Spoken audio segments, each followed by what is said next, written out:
Mm. So now you're studying to become a psychiatrist. Maybe. Psychologist? Maybe. Psychiatrist. Because I'm psychiatrist... quite interested in like the brain, so maybe I want to go down neuroscience. Maybe I want to go down to psychiatry. I don't know. Really Well, that's depends. kind of keeping on brand with the podcast then, because I've dropped my neck. And I had a psychologist and a counselor on, Oh. and then I think I've still got another one coming on, depending on if he watches this. On the 27th of September, a guy who's written like a few books, Who? Ben Sedley. He's going to jump on, and he's written a few things about like OCD, anxiety, and depression amongst like teens. Okay. Which I find quite interesting, That is really especially interesting. like nowadays, how there's like such high rates of that, and just kind of like trying to figure out. I'm just like starting to read this guy's book, totally re-understanding what like OCD actually is. Yeah, I've been learning a lot about that recently, just like from my own accord. But like, it's actually, I feel like a lot of people show or like kind of do a lot of like the tics, have a lot of those tics without us actually knowing. Do you know what I mean? Like a lot of like stim kind of tics. I don't know. I don't know. No, I think you're right. I Yeah. think like But never like to the point of like getting diagnosed for it. But I feel like everyone has that and maybe somehow. it's just a condition of being like a human being, right? But we're definitely understanding more about people than we ever have before. Kind of like nowadays, you know, just so many different aspects of like one thing. Like everyone is to a certain degree somewhat autistic, and I don't mean that as like a joke. or anything. I've heard that. Yeah. And like this idea as well that you're like consistently one person in like every single situation. Like for me personally, I'm different people in different situations, and I don't have like multiple personality disorder or anything like that. But it's like, you know, when I'm with my family, I exhibit certain characteristics more so than when I'm with my friends, than when I'm with, you know, out on a night out and stuff like that. But yeah, it's wild. See, that's just why I find like the brain and like human consciousness so interesting. And like it's just the fact that it's so like, you know, your consciousness is so not tangible, but it's like the core of each person. Like, do you ever just like sit like in a restaurant and you like look around and you just think everyone just has different shells, but we're all this like the same inside. Like we all have like energy inside of us, and like I don't know, like we're all just all kind of like seeking to a certain degree like a bit of validation, right? like we all want, like we're all kind of like striving towards the same things, like, you know, A yacht. love, acceptance, and all that. No, not a yacht. Sorry, that's just me. And like friendship and connection, and but yet like we all have different storylines. I just find that mind-blowing that we're all the same but just different shells. Like I just, it's insane, but yet it's still very, I guess not, it's hard to like study and hard to actually get a grasp as to what exactly it is and how exactly it becomes I don't know, like I don't know how to describe it. I feel like I'm to myself again. Sorry. No, but I think I understand what you're. I think I understand. I think it sounds like you're saying there's like an underlying uniformity amongst people, and there's like a way of kind of like this image that everybody kind of puts forward. Yeah. You know, there's like two selves. It's like your public, and then like it's kind of like the ego and the id, if that makes sense. You know? If that makes some sense. 100%. Do those hurt a tiny bit? A little bit. You could probably take them off, to be honest.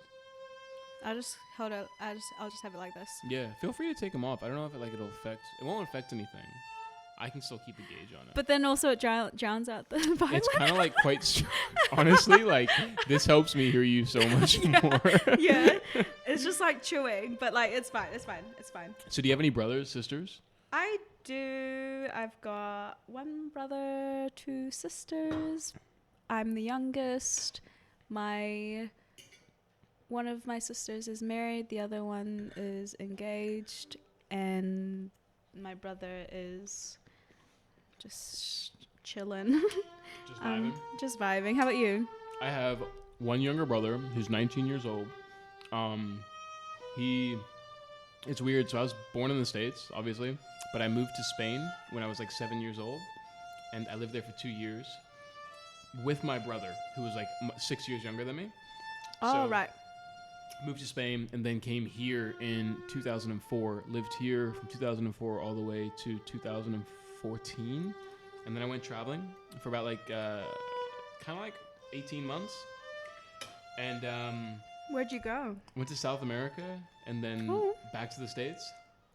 Mhm. Whereabouts in the States and South America? So when I first left, I was gone for 3 months. I went to Chile, Bolivia, and Peru, Cool. and so I got food all in my mouth. Oh my god! The people watching this. It sounds so weird. This is just gonna turn into an ASMR podcast. Oh, definitely. I don't It's know gonna if be people stock are gonna ASMR. Where people can just hashtag download it. ASMR. Hashtag woke. What other hashtags are there? I don't know. Hashtag Hashtag thick. ACAB. Yeah. Gee whiz. I don't know if we want to turn that. I don't know if I'm ready to talk about that on the podcast. Gang ACAB. I couldn't. I can't. I'm not smart enough to have an opinion on that. What was I gonna say? But then went back to Atlanta, Georgia, which is where I'm from originally. Cool. Yeah, a lot of cool stuff. It's so weird. I know. I was trying to think of the logistics, like how to make That's sure okay. the cables don't get in everyone's food and stuff like that. That's okay.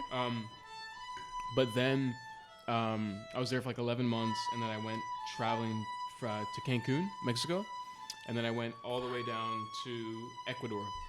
I kind of like I hitchhiked some ways, and then Wow, to be a man and to be able to hitchhike. yeah, it's very different. It is. You're It's so wild. lucky. In saying that though, there were some girls never by themselves. They'd go in like twos who would do it as well. Definitely like a higher level of risk, for sure. Did you do that by yourself? With a friend Oh, okay. who I met while traveling. Wow. Nothing bad happened during the hitchhiking period, but I got beaten up once. No. In Peru, in Ecuador, I got beaten up. Why? I was just mugged, like robbed. Took my iPod Mini. Yeah. I'm so sorry. It's okay. And then we got robbed again in Colombia, but we actually didn't have anything stolen from us. It was I always feel weird telling this story because it's like I always feel like it comes across as me trying to tell this like badass story. But like we were in Medellin and we were walking up this street at like 8:30 at night. We're walking up this street, my buddy Rumi and I, and we see these two guys. And my first thing I saw them, I was like, oh, they look kind of sketchy, kind of fucking weird. And we always carried knives on us, which was stupid in hindsight, but we always carried knives on us. And so we're walking to the street, we see these two guys, and I pull my little, it's like a switchblade and flick out, and I put it in my hand. So it's not deployed yet or anything like that. And we walk past these two guys. Nothing happens. And then about 10 seconds later, one of them comes up behind me and puts like I think it was like a knife or something like that Oh up to my my God. throat. And I freaked out. Like I just lost my shit. I Fair enough. ducked underneath and took about like 3 to 5 steps away from him. And so there's two of them. And then at that point, we should have just run, but I flicked open my knife. And I think there was like some weird ego thing in there as well for me. I was like, fuck this guy. He just tried to fucking rob me. And I'm like, I'm going to try and scare him because I wasn't ready to fight at all. And I was like, I flipped it open, Yeah. ready to scare this fucking guy. And then his buddy pulled out like a hunting knife, like a big fucking hunting knife. What the fuck? And then whips that out. And then at that point, we just freaked out, my friend Remy. We just turned around and 180'd it all the way down the street and just ran Oh off. my God. And yeah, that was the second time. And then I got pickpocketed. But pickpocketing was just weird. I was like, oh, fuck, my phone's gone all of a sudden. Okay. Humiliating experience because someone found out that I owned a BlackBerry. Yeah. Honestly, bring back Blackberries though. You think? Yeah. Do you miss like the touch typing kind of thing? I miss, no, because it's so easy to just like type like, you know, Is type it? without looking. I do speech to text. That's what I do. Oh. Or I'm just like, hey, text so and so, and they're like, hi, how's it going? I just wanted to see Wow, if you were. the confidence to do. I don't know. Like, even if I'm by myself, I feel kind of like, Oh, when you're speaking it out. yeah, or just like talking. Like if I'm Really? You're a good talker though. Thank you. I did used to work in a call center. My friend, that is totally fine. Oh my God, that's totally. We are. Are we behind the run sheet? Are We're we behind the run sheet? Thank you, my friend. That was beautiful.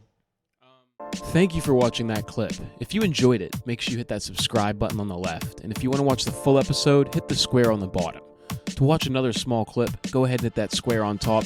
And if you just want to listen to the full episode but don't have time to watch it, you can find this podcast wherever podcasts are listened to. Thanks. Bye.